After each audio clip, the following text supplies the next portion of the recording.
Thank you for joining us once again for Cleveland Conversations. I'm your host, C. Seth Sumner, and this is the time that we come together once a month and have an interview with one of your city council members.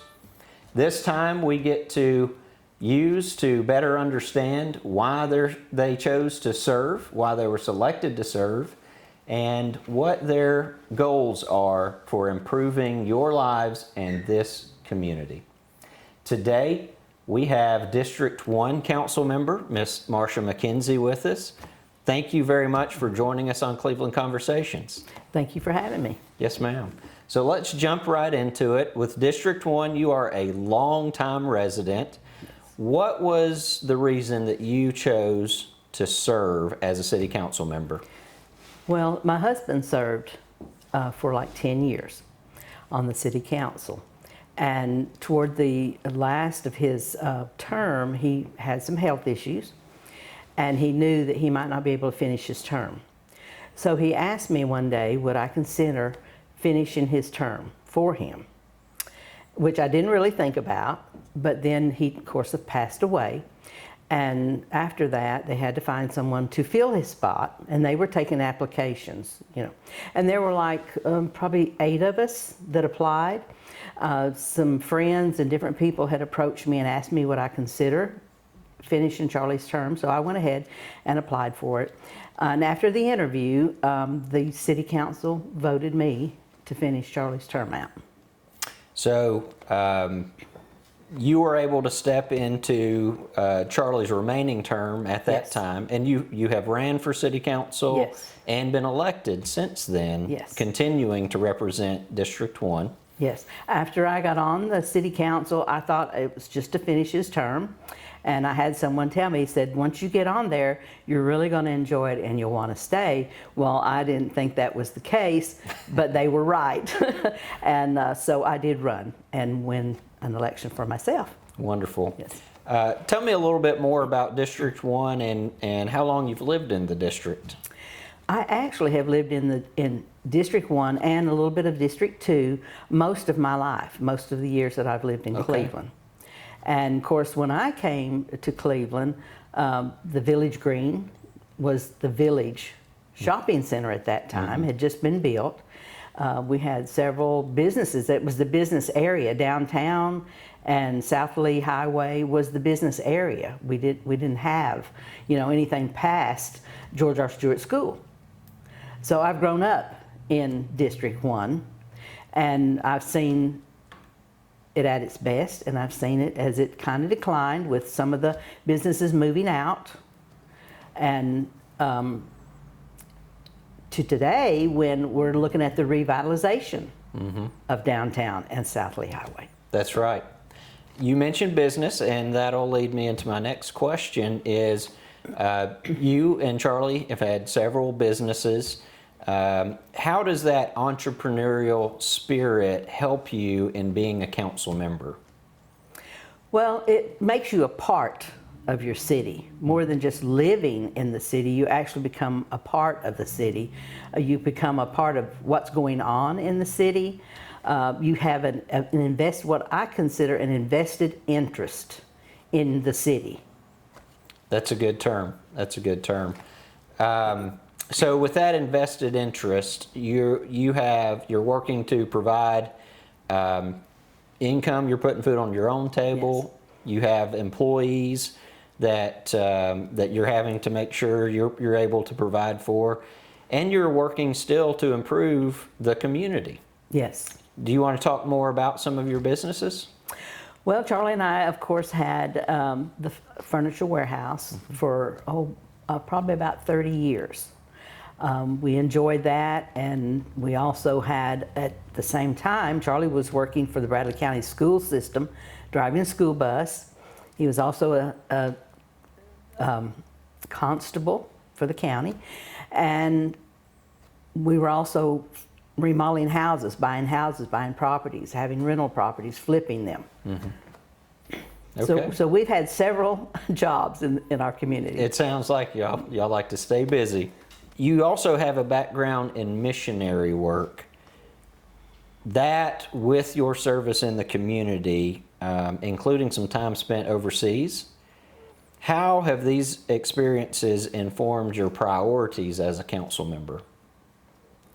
Well, it's given me, I feel, a really good overview of a large city. The city I lived in when I was on the mission field was about 6 to 7 million. It was wow. a rather large city. So I was able to see the growth of a large city, the impact of that. The good parts, the bad parts. I saw a lot of homelessness, but I saw a lot of good things. I saw where green areas, which we have here in Cleveland, are very important in a big city like that because you don't have a lot of property around your home. There's a lot of apartments, and I realized that parks and green areas were very important to a city. That's true. And with the addition of parks, I believe we're bringing some green space, making sure that there are green spaces and parks in every district. Yes. That hasn't been true.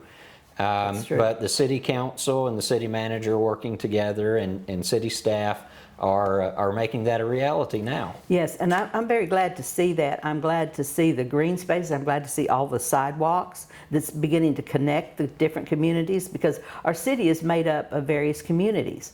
And now with the greenway and the sidewalks, you're able to walk actually almost from one end of Cleveland to the other. That's true. And that helps for a healthier Cleveland as Yes. well. Yes. Let's switch gears a little bit and talk about some of the pressing challenges that you're seeing in District 1 and some of your work with the City Council to help improve those challenges that you're finding. Well, I think one of the challenges that we have faced in District 1, which mostly consists of the south end of town and downtown, which is I referred to earlier, a lot of the businesses that used to be there have moved out. They moved further north, and we haven't seen very much growth on the south end until now, until the downtown revitalization program. And now businesses are beginning to come back. Also with Exit 20 and APD 40, that's bringing new business, new subdivisions, and I think we're going to see a lot of good things on APD 40 and Exit 20. More housing and more businesses, and we Yes. know how important housing is right now. Yes. We really are short of the kind of housing stock that we need to help accommodate the people that already live in Cleveland and want to change their housing type. Yes. But also a lot of people moving to Cleveland. How do you view the growth of Cleveland? Do you think that's a positive or a negative for the community? And how do you and the City Council work to either promote or slow the growth if that's what is wanted? Well, when you talk about growth, I think back when the city limits didn't go any farther than George R. Stewart School. So all of that, in my mind, has been growth. That's right. And we do have a beautiful city. We have a nice area in Tennessee to live in, and people want to come here. They want to live here. And we have a lot of people, of course, coming to Cleveland because of Lee University. In fact, my father moved us here because of Lee. So, and a lot of people come to Lee, and then they like it here so well, they stay. Or if they move away, they come back, which is what my father did. Brought us back to Cleveland. He considered Cleveland his home. So we are growing. I think it can be a good thing. And as far as the City Council, I think we're trying to keep our finger on the pulse of that growth, that we do it in a proper way, that we do it in a good way for our city and for the citizens of our city. Yes, ma'am. Cleveland operates under a council manager form of government. How do you interact with the city manager to help make sure that District 1 is being looked after by staff and that you are getting your proper city services? Well, I meet fairly regular, at least I would say 3 or 4 times a month with the city manager, Joe Fivas. And Joe is always so gracious to, if I have any questions or if I have any needs, to discuss those with me, to help me meet those needs. And I really like this form of government because the city manager works with our staff and our departments. And we have several departments. We have great staff. We have staff that are able to do planning, research, engineering, developing. We have several departments. We have police and fire, we have public works, we have parks and recreation, and they're not just departments with people sitting in offices, they're people that are out working. You'll see them out, parks and rec and public works, you'll see them out working. They were responsible for the beautiful Johnston Park that we now have, also the Civitan Park over at George R. Stewart School. So we have some very talented staff. We do, and I appreciate you mentioning that. As someone who's managed rental properties and worked in home renovation, what's your vision for housing in Cleveland in the future? Well, you mentioned earlier that we have a shortage of housing, which we do. And unfortunately, housing has gotten expensive, like everything else. It has. And there's almost no affordable housing anymore. So that is a concern to me, because when you don't have affordable housing, then you possibly have homelessness. And that is the concern that we need to look at, and figure out how can we keep that from happening. How can we help our citizens be able to afford, no matter what economic scale they're on, how they can afford a nice place to live. Yes, ma'am. And in recent city council meetings, there have been opportunities for the council to discuss and make decisions on moving in a direction to become a stronger partner in addressing homelessness. There has been mention of an empowerment center. Yes. I know there is some funding that is available for that, and the city is working to find other funding to help make that dream a reality. We know that it is more helpful to teach a person to fish rather than Yes. giving them the fish, and so I think that's really a lot of the idea behind this empowerment center that the city council has been discussing. Yes, and City Fields has been doing a great job on that too. Training people, redoing homes, some of the older homes that have been in repair, needed repair, and they've been going in and fixing those homes and selling them, helping people to be able to get the finances to be able to buy those homes, and again, training people for jobs so they can go out and get a job. So they can better provide for themselves and their families. And afford a home. And afford a home here in Cleveland. We're doing that in the City Fields, Old Blythe area, and also the College Hill area. That's very important And the work. city is also improving those areas by putting sidewalks throughout. That's right. And it's really dressing the communities up and making them look very nice, inviting someone to come out, walk on the sidewalks and see Cleveland. That's right. And promoting pride in your neighborhood. Yes. How do you find the best way to engage with citizens who live in District 1 to hear their voices so that you can best represent them with the City Council? Well, first, I always encourage people to attend our public meetings that we have. We have public community meetings discussing projects that are upcoming in Cleveland that we're working on, maybe things in District 1, maybe throughout this area of Cleveland.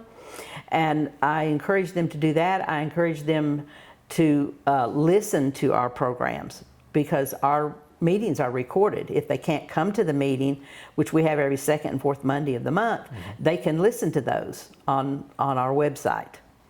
Also, my phone is on 24/7. I don't turn my phone off. And so I encourage people to call me if they have a concern or a need, to please call me, and I try to work on that concern immediately and quickly and get back to them with an answer and see that whatever concern they have has been taken care of. Yes, ma'am. And you and I have worked on some of those where I've maybe taken an issue from a constituent and Yes. made sure that you need to talk to your city council member Yes. and make sure they can get in touch with you. Yes, I always tell people, have them call me, you know. If someone has a concern or a question, have them call me. If I don't know, I'll find out and I'll get back to them. Well, I know being available to your constituents is something you take a lot of pride in. I do, yes. Marsha, looking ahead for the city of Cleveland, what do you find as some of your top priorities working with City Council to accomplish for District 1 and the city of Cleveland overall? Well, right now, one of my main concerns is, of course, the downtown revitalization, because we're right in the middle of that project. We just completed the new road diet through Cleveland, downtown Cleveland on Inman Street. Yes, ma'am. We're in the process of having the new city council building refurbished, redone, and right next door to that is going to be the town center, city town center for Cleveland. That it's going to be in the old historic Cherokee Hotel, which I believe is a gem, and it's going to be really nice for our downtown. And I think it's going to kind of start the process of the revitalization for downtown, which we do have some new businesses that have already come into downtown. Also, the old Whirlpool property, I think we have just purchased that, and we'll be trying to clean that up and make that available for new businesses. The 3rd Street new road and bridge that will be coming in the future. That is a real concern of mine. And also back to APD 40 and Exit 20. Those are in my district, and I think we're going to see a lot of good growth there. Those are a lot of big projects for the city to take on. And then, of course, we have some other issues in other districts which we're looking at. We have Mouse Creek, Michigan Avenue, getting Paul Huff paved, which will be done fairly soon, I believe. Yes. And so there's just a lot of projects we're looking at. There are. Staff and contractors are very busy trying to keep up with, with all of those projects. And you talked about downtown and some of the big infrastructure projects. Traffic is something we hear a lot about. We think some of the intersection improvements on Paul Huff are going to be very helpful for that. And the repaving, certainly something that we're all looking forward to. These projects, I think what we find is the city investing in, especially the downtown, Inman Street, Johnston Park refresh, the Cherokee Hotel, bringing that back online as an office building, as a public space.